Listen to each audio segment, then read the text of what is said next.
Welcome to Millennial Money Minute. My name is Taylor Tepper. And I'm Kara Brandeisky. And today we are talking about whether or not social media is the worst for your career.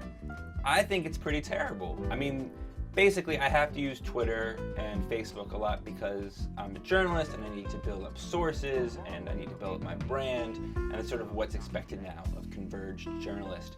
But it seems like people get into trouble all the time for jokes and comments that they think are innocuous but are actually really offensive and kind of racist. And I'm terrified that eventually I will say something that is sort of off color, or I'll make a joke that is not taken the way I meant it to be taken, and my career will sort of go downhill, and it will cause me a lot of problems just because I wanted to spout off about some sort of joke that wasn't actually very funny.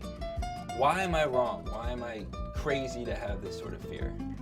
I mean, I think it's pretty simple, just don't be stupid. Before you tweet something, think, would I say this to my boss? Would I say this to my mom? And if the answer is no, maybe rethink that. And there's just so much good that comes from social media. You can just connect with people you normally wouldn't be able to talk to.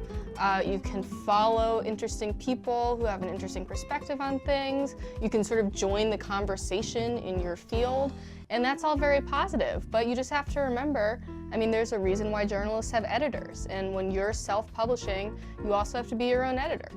Yeah, no, that's a fair point, but I feel like if you're just going to be editing yourself the whole time, you're going to come off kind of milquetoast, you're going to come off kind of boring, you're going to come off kind of not interesting, and it seems as if the people who have the biggest audience, the biggest brand, with the most following, are people who are not boring and people who are interesting. So how do I do that? How do I become interesting but not boring, but not say stuff that's offensive? I feel like eventually I will slip. I just don't think that's true.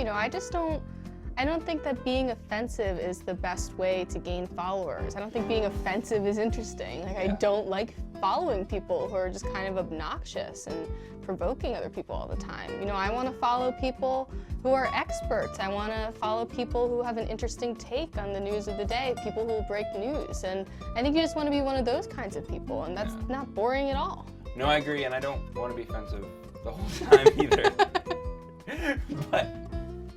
But I agree with you also, it's really cool that I can chat at John Wall and that I can join a conversation about basketball and whether or not this trade or that trade was good or not, and I get instant analysis, and that's all pretty cool. But it just kind of seems the world you're describing, which I guess exists now, seems exhausting. I have a full-time job. Everyone, people have full-time jobs. People have wives, people have husbands, people have families, and it seems pretty terrible that I now am expected to work all day and also have a social media presence that is interesting but not offensive, and that just seems like a lot more of a burden to carry than I would have done before all this stuff exploded. I think you're right that it is exhausting, and it is a problem if you're trying to do your day-to-day job and then go home at night and build a personal brand. I think it's better to, do the work and then have your work speak for itself and have that communication on social media be part of the work that you do. It's obviously not that easy, but I think that there's a lot of good and that you should be afraid. Right, just don't be stupid. And don't be stupid. Don't be stupid, that's the takeaway. Yeah. Don't be stupid, America. Until next time.